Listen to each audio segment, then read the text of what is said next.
మాత్రం జనసేన నాయకులుగా ఉన్నారు. వారితో కూడా అసలు ఏర్పాట్లు ఏ విధంగా ఉన్నాయో వారితో కూడా మాట్లాడదాం.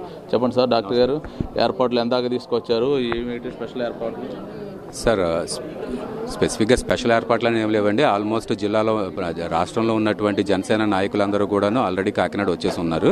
వాళ్ళందరికీ కూడాను వాళ్ళ అకామిడేషన్ ప్రొవైడ్ చేయడం, ట్రాన్స్పోర్టేషన్ చూసుకోవడం, ప్లస్ ఏ విధంగా ఇంకా బెటర్గా చేయొచ్చు ఏంటి అనేటువంటిది ఫైనల్ టచెస్ జరుగుతూ ఉన్నాయి. మొత్తం అంతా కూడాను గ్రౌండ్ లెవెల్గా, గ్రౌండ్ వైజ్గా కానివ్వండి, లేదంటే లోకల్ అకామిడేషన్ కానివ్వండి, పబ్లిక్ వచ్చేటువంటి వాళ్ళకి స్టే కానివ్వండి, వీటన్నిటి గురించి కూడాను ఖచ్చితంగా మొత్తం అన్నీ కూడాను చెక్ చేశారు. ఇవన్నీ కూడాను ప్రాపర్గా స్ట్రీమ్ లైన్లో జరుగుతున్నాయండి. అంటే దగ్గర పడండి, ఏర్పాట్లు సమయం తక్కువగా ఉంది కదా, 2 days. అవునండి, ఇట్స్ ఇంకా 4 days మాత్రమే ఉందండి. మనకి 4 days ఉన్నా కానీ ఆల్మోస్ట్ దగ్గరగా వర్క్ చేయడానికి కాకినాడ జన సైనికులు, కాకినాడ రూరల్ జన సైనికులు, పిఠాపురం జన సైనికులు అందరూ కూడాను వీళ్ళందరికీ వెల్కమ్ చెప్పడానికి, అలాగే వెల్కమ్ చెప్పి వాళ్ళందరినీ కూడాను రిసీవ్ చేసుకొని వాళ్ళకి ఎటువంటి ఇబ్బంది లేకుండా స్మూత్గా మళ్ళీ వాళ్ళందరినీ వాళ్ళ ఊర్లు పంపించడానికి ప్రయత్నం చేస్తున్నాం. అంటే మీ అంచనాకి ఎంతమంది వస్తారు? దగ్గరగా 5 నుంచి 10 లక్షల మధ్యలో ఉంటారు సార్. Okay sir.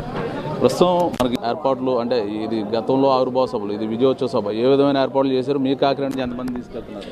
ఇది ఖచ్చితంగా విజయోత్సవ సభ అని చెప్పుకోవచ్చు. ఎందుకంటే పవన్ కళ్యాణ్ గారిని అసెంబ్లీ కూడా తాకడం అని చెప్పి కొంతమంది నాయకులు మాట్లాడారు.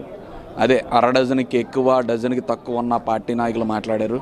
కానీ ఈరోజు పవన్ కళ్యాణ్ గారు తొలిసారి అసెంబ్లీలో అడుగు పెడుతుండగానే ఒక డిప్యూటీ సీఎంగా అడుగు పెట్టారు.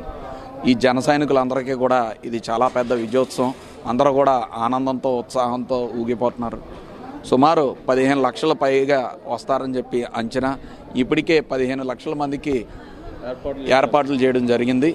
ఇంకా తెలుగు రాష్ట్రమైన పక్కన తెలంగాణ నుంచి కూడా భారీ సంఖ్యలో ఈ సభకి హాజరవుతారని చెప్పి ఇన్ఫర్మేషన్ ఉంది మా దగ్గర. అంటే మీ యువతరం నుంచి, అంటే మీ యువకులు కదా మీరంతా, జనసేన యూతే, జనసేన అంటే యూత్, మీ నుంచి యూత్ ఎంతవరకు రావచ్చు అంటారు? మెజారిటీగా ఈ తూర్పుగోదావరి జిల్లా ఏదైతే కాకినాడ జిల్లా ఉందో, కాకినాడ జిల్లా అలాగే ఉమ్మడి తూర్పుగోదావరి జిల్లాలో నుంచి అధిక సంఖ్యలో ఈ సభకి హాజరవుతారు. ఇప్పటికే ఆల్మోస్ట్ కాకినాడలో కానీ పరిసరాల ప్రాంతాల్లో ఎక్కడా కూడా రూములు లేని పరిస్థితి. మొత్తం ఎన్ని కమిటీలు వేశారు మొత్తం మీద? ఇప్పటికీ నాదెండ్ల మనోహర్ గారి ఆధ్వర్యంలో పార్టీ ఆఫీస్ నుంచి 15 కమిటీలు ఏర్పాటు చేయడం జరిగింది. ఈ 15 కమిటీలను కూడా నాదెండ్ల మనోహర్ గారు ఇక్కడ కంట్రోల్ రూమ్ ఏర్పాటు చేసి ఇక్కడ నుంచే పర్యవేక్షిస్తున్నారు.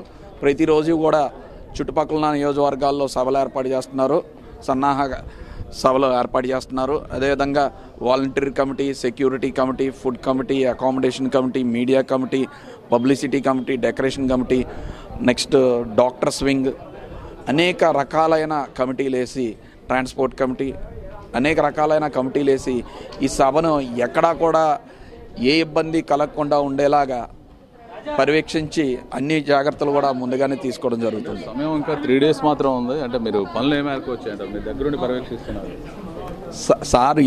ఈరోజు ఈవినింగ్ కూడా మనోహర్ గారు విజిటింగ్ చేయడానికి వెళ్తున్నారు. అక్కడ సభా ప్రాంగణం అంతా కూడా మా జనసేన పార్టీ ప్రోగ్రాం కమిటీ కళ్యాణం శ్రీనివాస్ గారు, కేకే గారు చూసుకుంటున్నారు.